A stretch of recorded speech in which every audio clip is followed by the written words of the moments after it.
Jumpa lagi bersama kita. Saya Sabila Rizky Amalia. Dan saya Afifatin Mawadah. Wah, Masya Allah, kabar baik ya Kak Bella hari ini? Alhamdulillah, setiap hari selalu kabar baik Kak. Alhamdulillah. Bagaimana kabar skripsi? Sudah sama-sama semester 7 nih. Alhamdulillah belum nemu apa-apa Kak. Tapi setiap hari selalu berusaha kok Kak. Bener-bener berproses ya Kak. Oh iya, setelah lulus S1 ada rencana lanjut studi nggak Kak? Insya Allah, doakan saja ya Kak. Kak Afi sendiri gimana? Insya Allah, jika Allah menghendaki Kak. Oh iya, ada rencana kuliah di luar negeri Kak nih? Madinah misalnya, apa ke Mesir? Wah, Mesir ya Kak. Impian. Ngomong-ngomong tentang Mesir, kata apa yang pertama ada di pikiran Kak Afi nih jika kaitannya dengan pendidikan? Al-Azhar mungkin? Iya benar-benar. Universitas Islam tertua di dunia ya, yang sampai saat ini masih diminati oleh kalangan mahasiswa Islam di seluruh dunia. Iya. Pada zaman dahulu juga banyak para tokoh yang berasal dan belajar di Mesir, seperti Rashid Ridha, Jamaluddin Al-Afghani, terus kemudian Muhammad Abduh, dan masih banyak para tokoh lainnya. Ya dong, secara Mesir kan gudangnya ilmu pengetahuan. Bener banget. Karenanya pada bincang santai kita kali ini, kita akan membahas salah satu tokoh pembaharu Islam terkemuka di Mesir. Wah, terkemuka siapa nih Kak? Ya, beliau adalah Muhammad Abduh. Sebelum kita membahas lebih lanjut profil Muhammad Abduh, kemudian bagaimana pemikiran beliau dan karya-karya beliau, maka jangan lupa klik like, share, and subscribe video ini ya.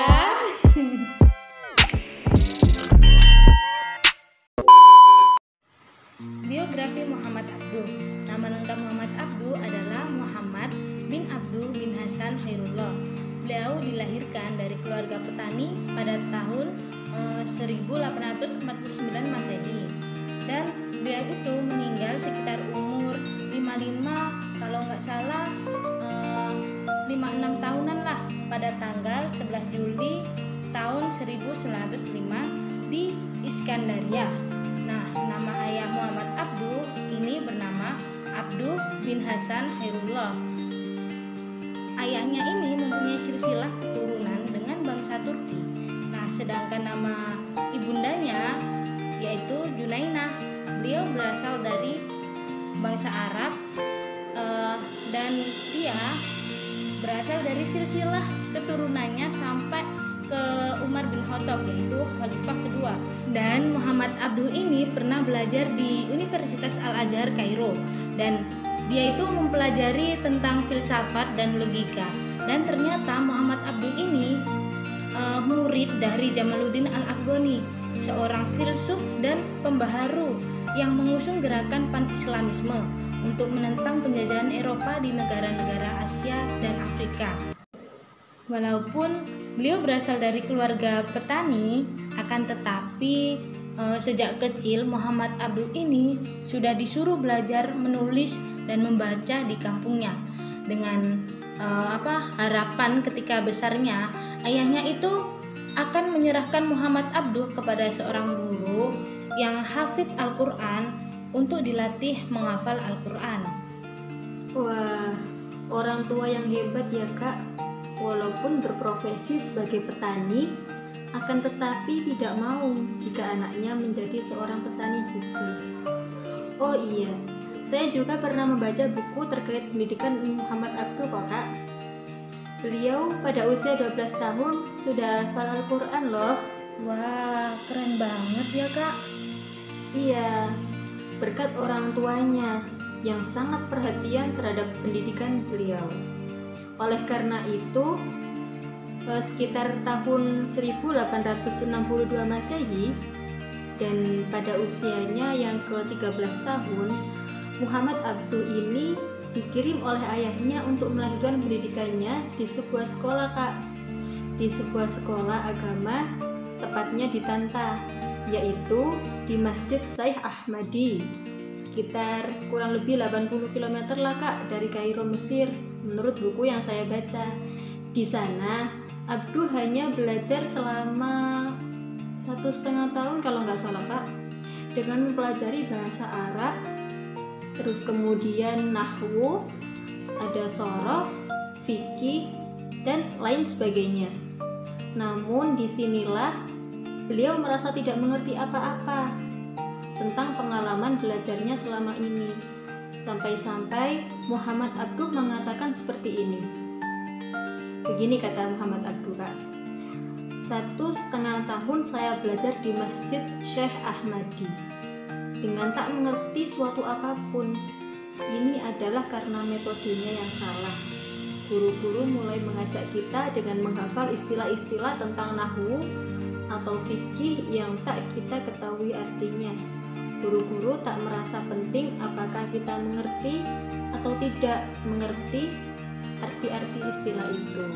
Oh begitu ya Kak, makanya cuma 1,5 tahun aja ya Kak, karena faktor kurang kerasan sepertinya. Dan sistem pembelajaran yang seperti itu perlu adanya evaluasi ya Kak seharusnya. Iya benar, karena kebanyakan metode pengajaran dahulu itu Kak, ya seperti itulah. Beruntunglah kita sekarang ya, sudah banyak muncul model pembelajaran baru berkat evaluasi tokoh-tokoh pendidikan. Ya, sekarang kita terbantu dengan model sosiologi kritis dalam pendidikan. Dalam analisis model sosiologi kritis, seperti yang kita pelajari pada mata kuliah Pak Kamal, dosen kita, harus mengutamakan kepentingan siswa kan Kak? Dengan cara menerapkan model pembelajaran yang dapat mengembangkan kreativitas siswa, kemudian pula daya kritis, serta dapat menumbuhkan semangat siswa dalam belajar. Oh, jadi setelah menempuh pendidikan 1,5 tahun di Tanta, beliau itu tidak melanjutkan pendidikannya ya Kak? Apakah beliau memutuskan pulang ke kampung halamannya atau bagaimana? Oh iya benar Kak Bella, beliau itu memutuskan untuk pulang ke kampung halamannya, yang kemudian diceritakan bahwasannya beliau menikah di usia muda di tahun 1865 Masehi, tepatnya di usianya yang ke-16 tahun. Nikah muda nih Kak. Kalau Kak Bella, kapan nih nikahnya? Nunggu usia berapa tahun? Wah, kalau saya sih, kalau udah nemu jodohnya, ya disegerakan saja lah Kak. Canda Kak. Kalau saya saat ini tuh belum berpikiran ke situ Kak. Kalau mau nikah muda, kakaknya sendiri kapan nih? Sudah kita lupakan perihal itu. Kembali ke topik ya. Setelah menikah, beliau disuruh kembali untuk melanjutkan pendidikannya di Tanta. Akan tetapi bukannya pergi ke Tanta untuk belajar loh Kak. Muhammad Abduh di sana pergi untuk bersembunyi di rumah salah satu pamannya. Pamannya ini adalah orang yang akan merubah jalan hidup Muhammad Abduh dengan pengalaman belajar Islamnya. Dan pamannya ini bernama Syekh Darwis Hat. Pamannya ini mengetahui karakteristik Muhammad Abduh. Oleh karena itu, selama Muhammad Abduh ini tinggal dengan pamannya memberikan buku agar dibaca oleh Muhammad Abduh.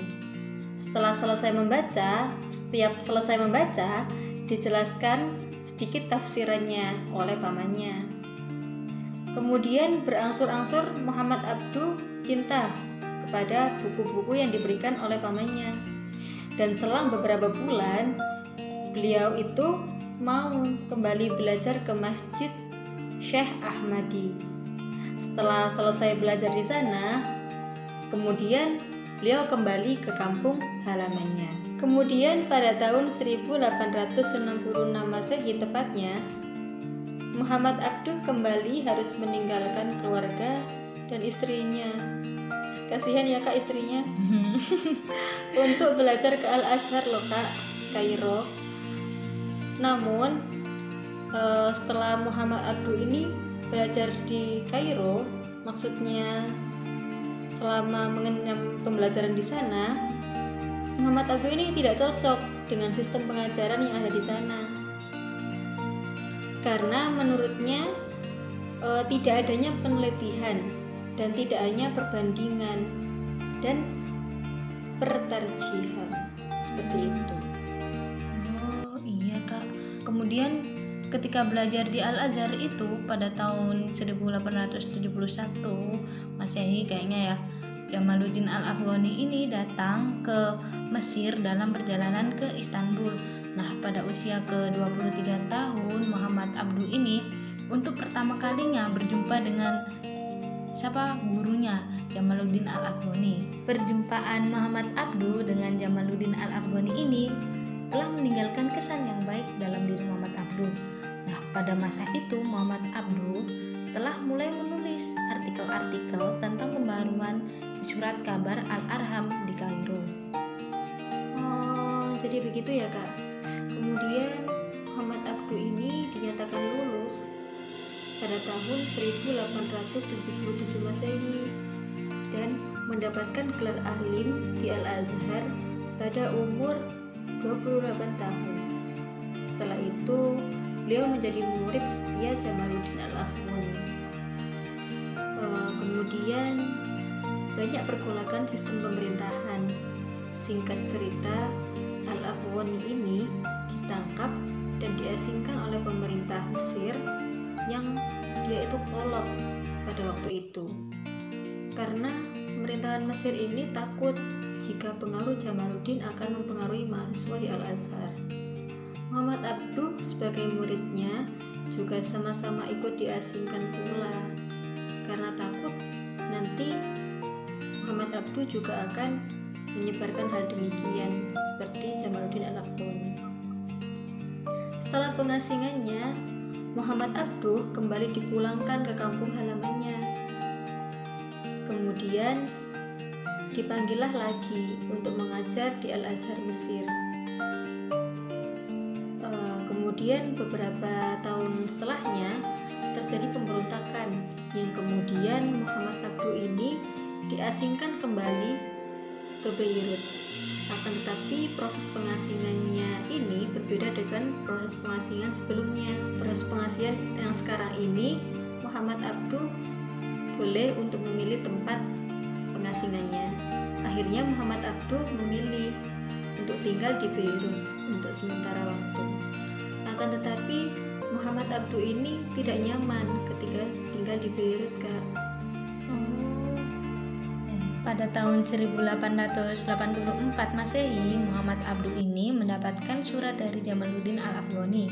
Nah, surat itu berisikan utusan dari Jamaluddin Al-Afghani untuk mengajak Muhammad Abduh datang ke Paris.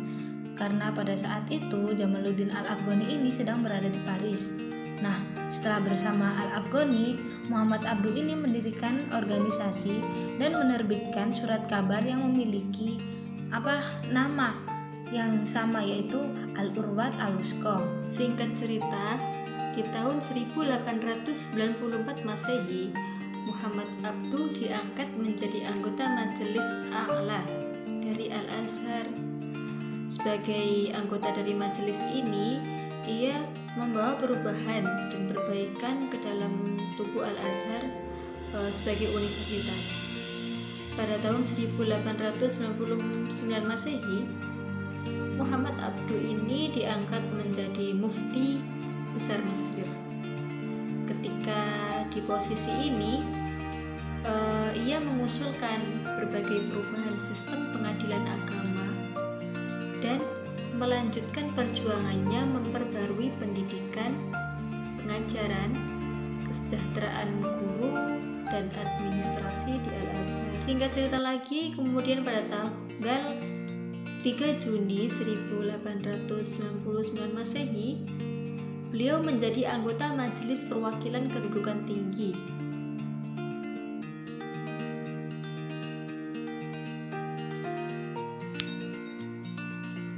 Jadi kedudukan sebagai mufti besar Mesir ini Kak dipeganginya sampai beliau meninggal dunia di tahun 1905 Masehi.